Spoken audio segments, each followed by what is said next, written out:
સમાચાર વડોદરાથી છે, જ્યાં ભાયલીમાં સગીરા સાથે ગેંગરેપની તપાસ હવે સ્પેશિયલ એસઆઈટીને સોંપી દેવાઈ છે।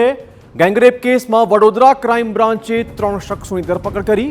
અલ્તાફ બંજારા, શાહરૂખ બંજારા, મુન્ના અબ્બાસ બંજારાને પકડી પડાયા છે।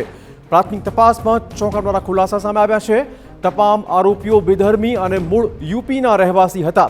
વડોદરાના તાંદલજામાં રહીને કડિયા કામ કરતા હતા। આ તમામ આરોપીઓ 10 વર્ષ અગાઉ વડોદરામાં રહેવા આવ્યા હતા। આરોપીઓ પોલીસે આરોપીઓના મોબાઈલ સહિતના પુરાવા કબજે કર્યા છે। આરોપીઓ વિરુદ્ધ પોક્સો એક્ટ અંતર્ગત પણ ગુનો દાખલ કરાયો છે।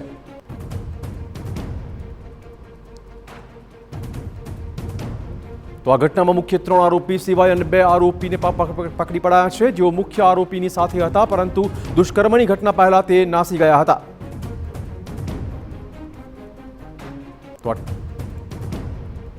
તપાસ એસઆઈટીને સોંપી દેવાઈ છે। તમામ આરોપીઓ વડોદરા ક્રાઇમ બ્રાન્ચે કબજે કર્યા છે।